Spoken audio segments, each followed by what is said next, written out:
ओम नमो भगवते वासुदेवाय नमः। नमस्कार दोस्तों, आप सभी का मेरे चैनल में हार्दिक स्वागत है। आज हम आपको बताएंगे कि कार्तिक स्नान कब से कब तक है। कार्तिक स्नान का बहुत ही ज़्यादा महत्व होता है। तो बहुत से लोग कार्तिक मास में पूरे महीने कार्तिक स्नान करते हैं। वैसे तो हम सभी नहाते हैं, लेकिन कार्तिक स्नान का मतलब है कि ब्रह्म मुहूर्त में स्नान करना। तो कार्तिक मास में तारा स्नान किया जाता है। साथ ही तारा भोजन का भी बहुत ही ज़्यादा महत्व है, यानी कि तारों की छाँव में बैठकर भोजन किया जाता है। और स्नान भी तारा जब आसमान में होते हैं तभी किया जाता है। तो इसका बहुत ही ज़्यादा महत्व होता है कार्तिक मास में, क्योंकि भगवान विष्णु को कार्तिक मास सबसे अधिक प्रिय है। दोस्तों, कार्तिक मास में जो लोग नदियों में गंगा में स्नान करते हैं तो उनके दर्शन मात्र से ही हमें पुण्य मिल जाता है। तो इतना ज़्यादा महत्व होता है कार्तिक स्नान का। दोस्तों, आज की वीडियो में हम जानेंगे कि तुलसी पूजा कैसे करें, क्योंकि कार्तिक मास में तुलसी पूजा का बहुत ही ज़्यादा विधान है और दीपदान भी किए जाते हैं। साथ ही हमें कितने बजे तक सुबह स्नान कर लेनी चाहिए और तुलसी माता को सिंदूर लगाएं या ना लगाएं, सूर्य को जल अर्पित करें कि नहीं अर्पित करें, और साथ ही अगर रविवार बीच में आता है तो रविवार को तुलसी पूजा कैसे करें, क्योंकि रविवार को तुलसी को छुआ भी नहीं जाता है। तो ऐसी बहुत सी जानकारी हैं जो मैं आपको इस वीडियो में दूंगी। साथ ही पीरियड में क्या करें, कैसे करें पूजा, क्या करें, स्नान करें कि नहीं करें। तो दोस्तों, चलिए आगे की वीडियो शुरू करते हैं। और अगर आप मेरे वीडियो पहली बार देख रहे हैं तो मेरे चैनल को सब्सक्राइब जरूर कीजिए, ताकि मैं जब भी कोई वीडियो अपलोड करूं उसका नोटिफिकेशन आपको मिले, क्योंकि मैं ऐसी ही जानकारी, ऐसी ही वीडियो डालती रहती हूं। तो अगर आप मुझसे जुड़ना चाहते हैं तो चैनल को ज़रूर सब्सक्राइब कीजिए और ये वीडियो ज़रूर लाइक कीजिए। चलिए शुरू करते हैं। दोस्तों, कार्तिक का महीना बहुत ही ज़्यादा पवित्र होता है, क्योंकि कार्तिक मास भगवान विष्णु को सबसे अधिक प्रिय महीना है। और कार्तिक मास में भगवान विष्णु जल में निवास करते हैं, इसीलिए और ही कार्तिक मास में स्नान का महत्व बढ़ जाता है। दोस्तों, कार्तिक मास में भगवान विष्णु की पूरे विधि विधान से पूजा की जाती है। साथ ही तुलसी माता की भी पूजा का विधान है। दोस्तों, कार्तिक स्नान अश्विन मास की पूर्णिमा यानी कि शरद पूर्णिमा से लेकर कार्तिक मास की पूर्णिमा तक किया जाता है। दोस्तों, कई लोग होते हैं जो कार्तिक मास में पूरे महीने ब्रह्म मुहूर्त में उठकर तारा स्नान करते हैं। तो अगर आप भी यही करना चाहते हैं और आप किसी मन्नत को मांग कर ये स्नान करेंगे तो और भी ज़्यादा अच्छा है। तो आप 4:45 बजे तक, 4:30 बजे से 4:45 बजे तक स्नान कर लीजिए। उसके बाद आपको तुलसी पूजा करनी है, क्योंकि 5 बजे तक आसमान में तारे रहते हैं। तो तारा स्नान का ही महत्व है। वैसे तो आप सुबह भी स्नान कर सकते हैं, लेकिन अगर आप तारा स्नान करना चाहते हैं तो आपको 4:45 बजे तक स्नान कर लेना चाहिए। दोस्तों, आजकल संभव नहीं होता है कि हर कोई नदी, तालाब या फिर कहीं जाकर नहीं स्नान कर पाए, और इससे अच्छा यही होता है कि हम अपने घर में नहाने के पानी में थोड़ा सा गंगा जल डाल के नहा लें।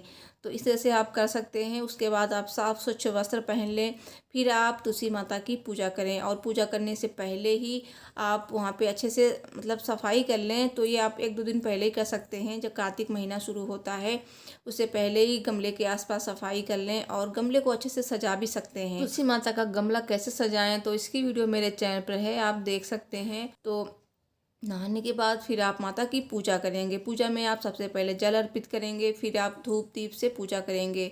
फूल भी चढ़ा सकते हैं और सिंदूर नहीं लगाएंगे। सिंदूर तुलसी माता की जब शादी होती है तभी लगाया जाता है, देवउठनी एकादशी के दिन। इससे पहले सिंदूर नहीं लगाया जाता है। इससे पहले आप रोली लगा सकते हैं, और चंदन भी नहीं लगाया जाता है।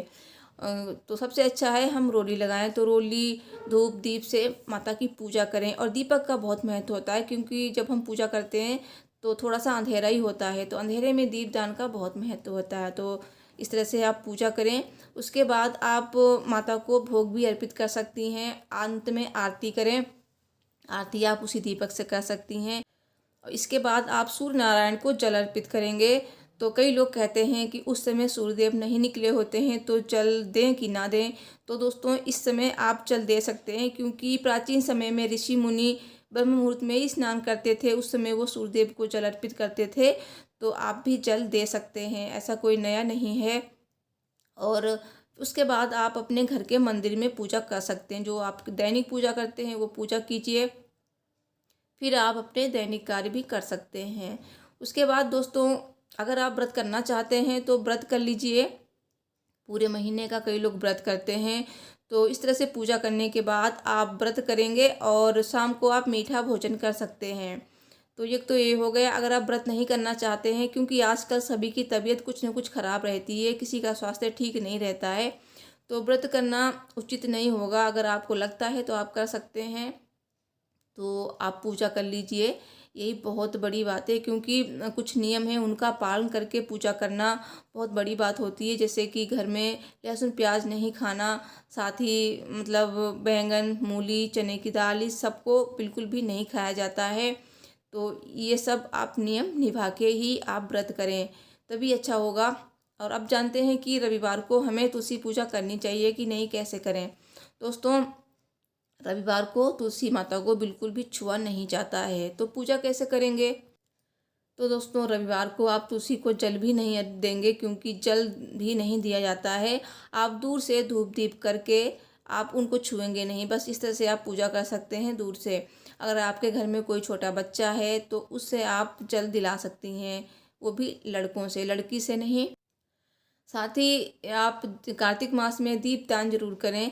तो दीपदान का बहुत महत्व होता है। जैसे एक दीपदान आप तुलसी माता के पास करें, दूसरा आप अपने घर के मंदिर में करें।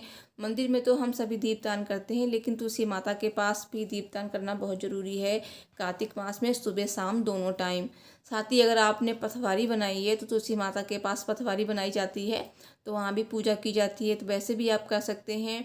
और कार्तिक मास में गीता का पाठ करना बहुत ही ज़्यादा अच्छा होता है। साथ ही कार्तिक मास का महात्म्य सुनना या फिर पढ़ना बहुत ही ज़्यादा उत्तम फल प्रदान करता है।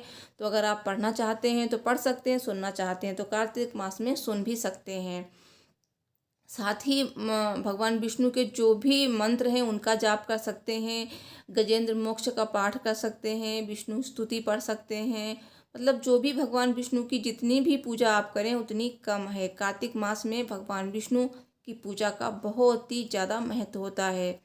तो दोस्तों, इस तरह से आप कर सकते हैं, तो कर लीजिए, बहुत ही अच्छी बात है। अब जानते हैं कि पीरियड में पूजा कैसे करें, क्या करें कि ना करें। दोस्तों, अगर आप कार्तिक स्नान करते आ रहे हैं और पीरियड की प्रॉब्लम आ गई है तो आप पूजा नहीं करेंगे, सिर्फ आपको वैसे ही स्नान करना है, क्योंकि बीच में छोड़ेंगे नहीं। और अगर आपने शुरुआत से की है तो आप स्नान करेंगे, पूजा नहीं करेंगे, बस इतना कर लीजिए। और पीरियड के समय नहाने के पानी में गंगा जल नहीं डालेंगे, तो आप नॉर्मल पानी से नहा सकते हैं। तो दोस्तों, अगर आपको मेरी ये जानकारी अच्छी लगी है तो प्लीज़ वीडियो को लाइक करके चैनल को सब्सक्राइब जरूर कीजिए। मैं मिलती हूँ नेक्स्ट वीडियो में। Thanks for watching. हर हर महादेव। जय माता दी।